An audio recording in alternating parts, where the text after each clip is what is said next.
Hello guys! So Lolo, this is for Leo. Welcome dito sa aking channel. Kapalaran 888 Leo. So, titingnan natin kung anong messages, vibration, kapay energy para sa lahat. I hope na makaresonate ang lahat dito.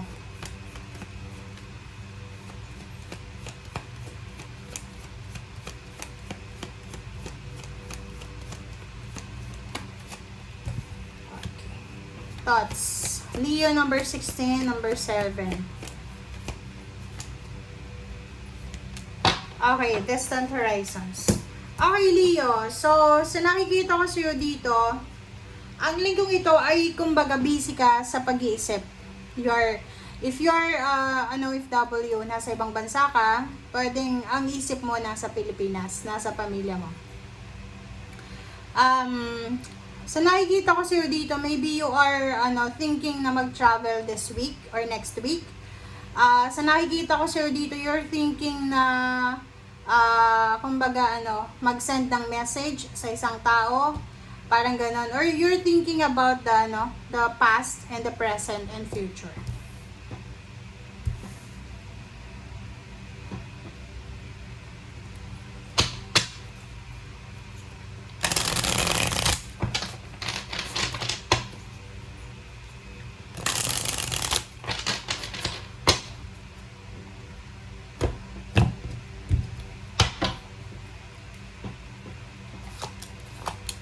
Okay, Leo. The World card. Wow, ang ganda neto, Leo. Leo, paki-comment sa comment section. Kasi sa nakikita ko sa'yo dito, ngayong linggong ito, isang napakalakas na parang energy, 'di ba? Parang ganon. Vibration ang mararamdaman mo na kailangan mong anong tawag dito, mamayagpag. Parang ganon. Kailangan mong magtagumpay. So, kung marami kang pangarap, kung mataas yung pangarap mo sa ngayon, mas lalo pang tataas siya ngayong linggo. So, sa nakikita ko sir dito, talagang ipupursu mo sa ayaw at sa gusto ng mga tao sa paligid mo. Ipupursu mo kung ano yung plano mo, okay? May ma-achieve ka. There's an achievements. Like for example, kung anong ginawa mo, halimbawa, nagpapapayat ka, nagpapataba ka, nag-a-apply ka ng trabaho, nagne-negosyo ka. So, mayroon kang ma-achieve na isa sa mga pinapangarap mo sa buhay. Okay. Next is Hermit and Magician. Yun. So, nakikita ko sa'yo dito, isang napakabilis na clarity, isang napakabilis na solusyon, isang napakabilis na, anong tawag dito? Yun, solution, resolution, na pinoproblema mo para sa pangarap mo. So, ngayon, sinasabi ng bara sa'yo dito na maraming mangyayari sa linggong ito. Halimbawa lang halimbawa, nasa Pilipinas ka, Leo, single ka, babae or lalaki, bakla, tomboy. Sinasabi ng bara sa'yo dito na posibleng sawang-sawa ka na sa Pilipinas, sawang-sawa ka na maghirap sa buhay. So, sa nakikita ko, isa sa mga posibleng maging solusyon mo para matapos yung problema mo na yan is yung maiisip mo, bakit kaya hindi ko subukan maghanap ng karelasyon sa ibang bansa, ibang lahi or Pinoy na nasa ibang bansa. Kasi parang wala nang mangyayari sa akin sa Pilipinas parang ganun yung maiisip mo. And then sa nakikita ko sure dito, yun na nga. So, meron kang pinapangarap na achievements na posibleng papasok ngayon sa buhay mo ng napakabilis.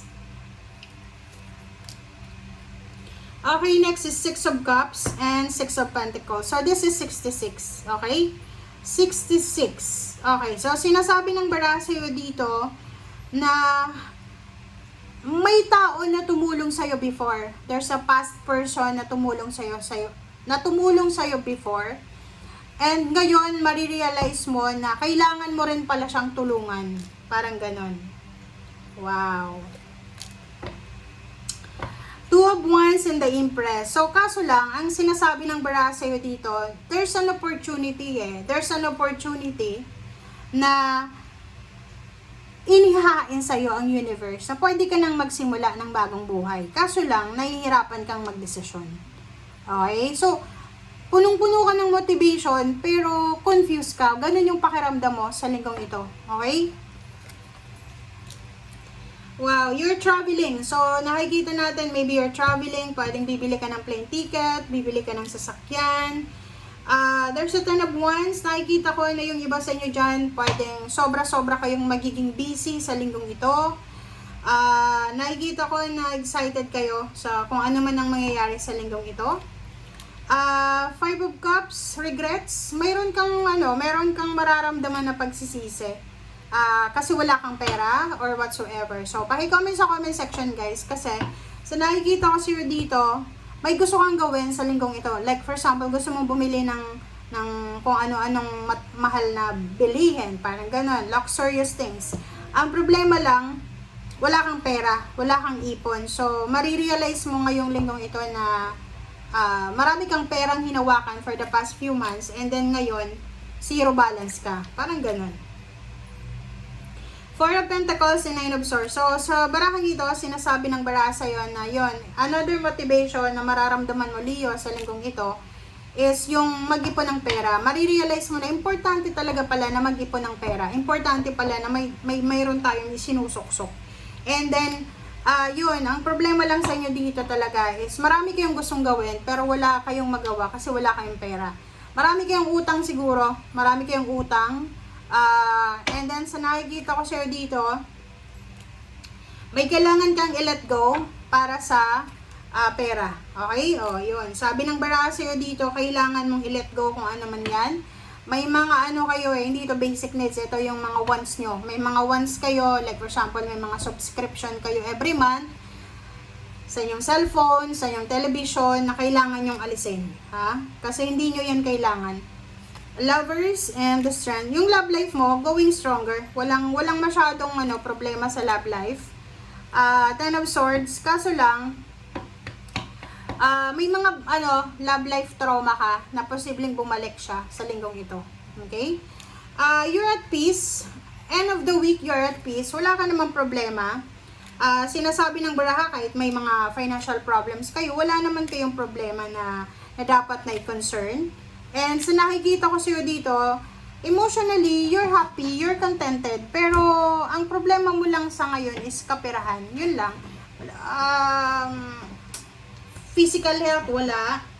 May mga physical health issues kayo na ma-achieve sa linggong ito. Ang problema lang yun, pera talaga yung wala sa inyo. Okay? Thank you guys. Bye! Wait lang. Distant horizon yun. So, be careful guys kasi yung pagiging aggressive mo na makahanap ng relationship na ibang lahi ay posibleng masira niyan yung diskarte mo. So, you need to be careful Huwag agad-agad maniniwala. Bye!